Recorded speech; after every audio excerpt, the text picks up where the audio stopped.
Nation TV. This is Organizational Focus, where we spotlight organizations and bring you their activities.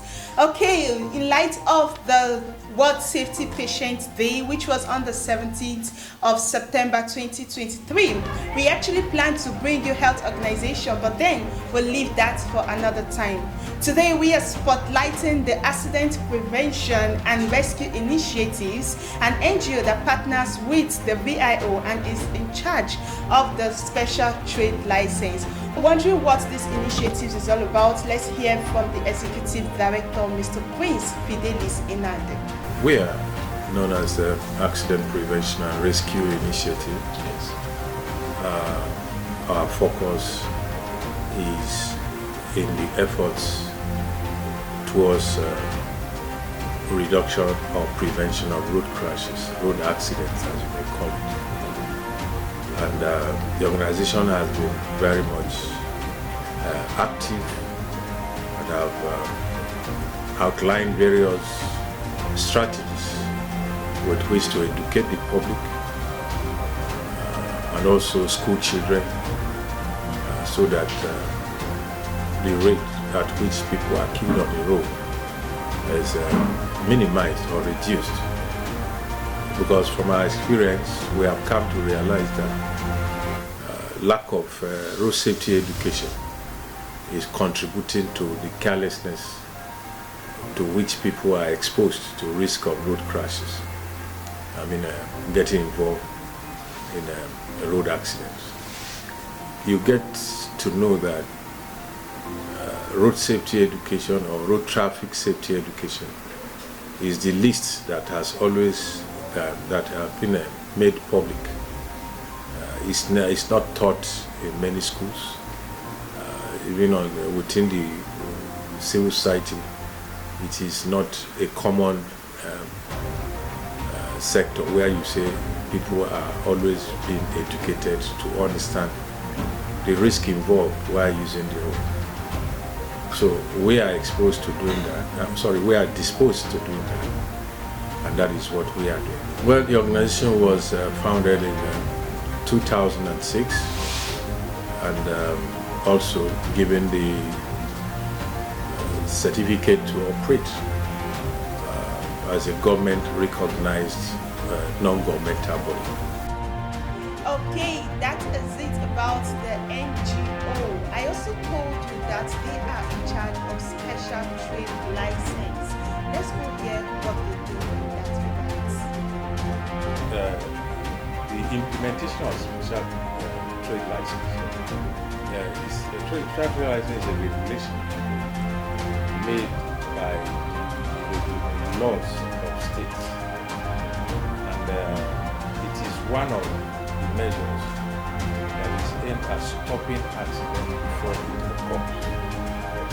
And that regulation is care of, or is focused or targeted at mechanics, spare part dealers, that's all those that are involved in motor vehicle related activities. So it means that their activities have to be regulated, and by so being regulated, the operators are issued license to operate. So in this case, where the government is enforcing, like in FCT, that the government is enforcing it, and we are like partnering with the government as coordinators of the activities to ensure that the targeted operators are captured. So the mechanics, actually not only mechanics, spare part dealers, you see, so the regulation takes care of this one to the extent that having been identified that they are working in this sector, they really need to be licensed by the state, as in FCT now. So it is an offense for any mechanic to operate without having obtained the license. And the objective of a license is to show that license is issued to only qualified mechanics, so that motorists will have a choice.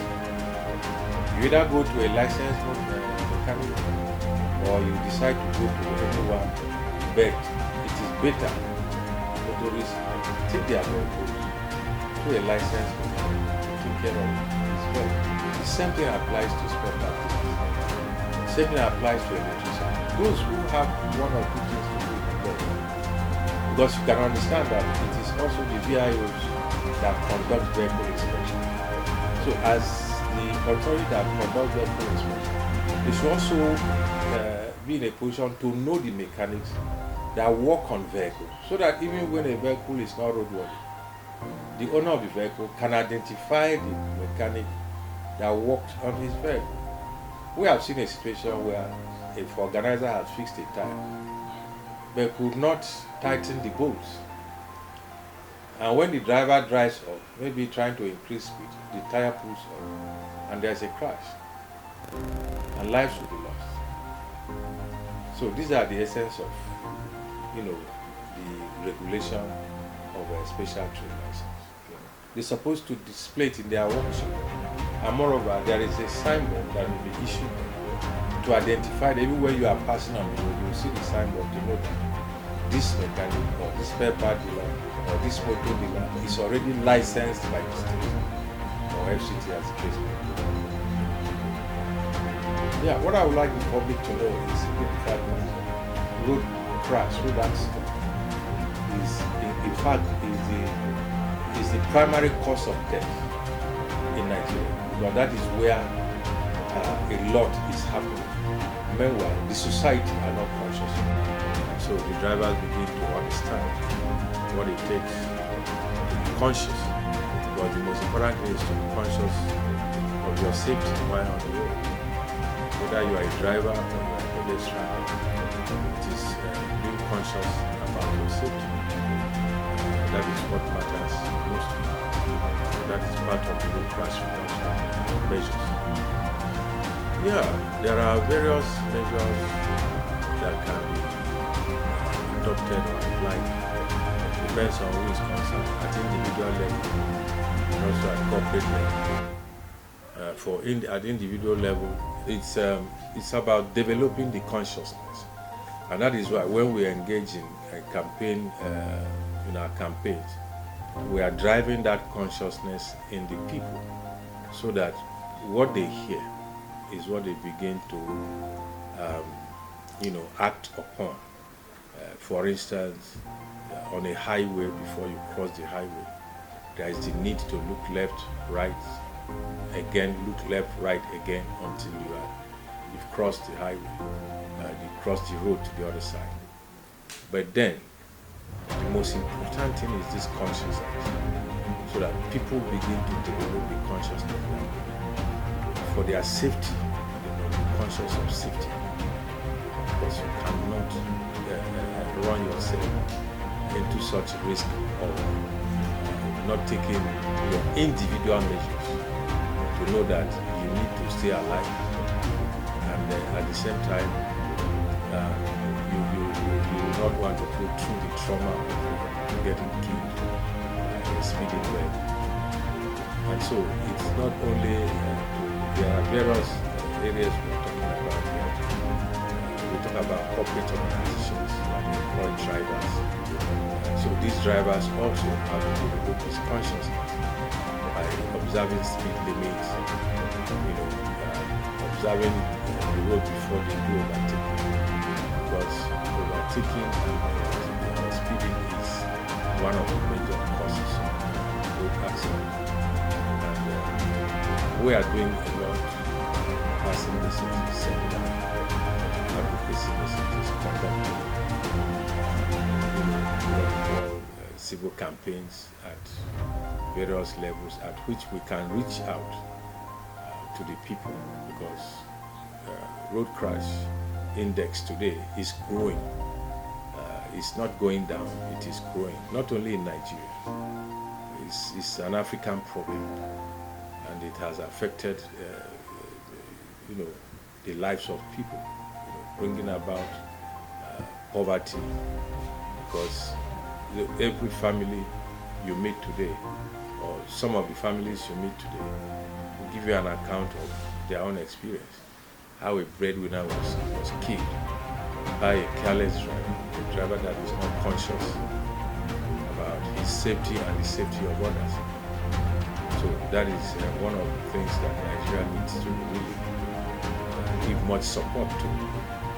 Because if you have a situation where over 6,000 people are killed by road crashes in a country, then definitely that country must wake up to make sure that they begin to reduce. Just like what the United Nations in their declaration stating that the UN decade for road safety aims to reduce road crime by 50% from 2020 to 2030. And it is on that basis that some of us are working and collaborating with government agencies to ensure that these declarations of international rights are achieved in Nigeria. That is where we are. Actually, there is a policy which the Federal Road Safety Commission did establish. In fact, it's part of their regulation that every school should have a school bus. And the bus is actually constructed to suit the standard of conveying school children to and from school. That is for the school children. And again, even in the absence of that, schools engaging drivers driving school buses, they are expected to be sent to government institutions for training. For instance, like VIUs, FRS. They also conduct training for drivers. So in a situation like that is so delicate because school children, those ones, they are leaders of tomorrow. And their lives is so important. They cannot be exposed to such risk. Handing them to drivers and they don't care much about their safety. And also the vehicle vehicles. Now you see that those vehicles, are in order. The vehicles are mechanically functional, whereby they are supposed to be sent inspection to ensure that every default defect is attended to. So it is up to the management of schools to ensure that both drivers and drivers are actually in good condition. Interesting, right?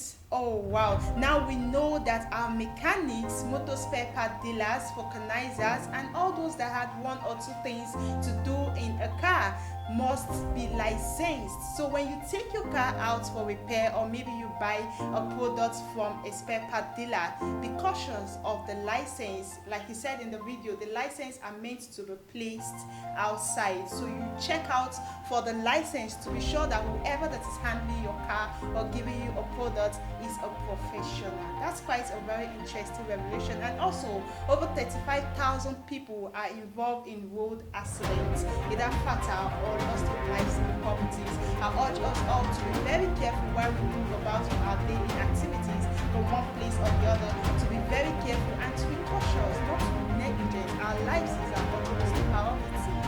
Okay, before I let you go, let's go here what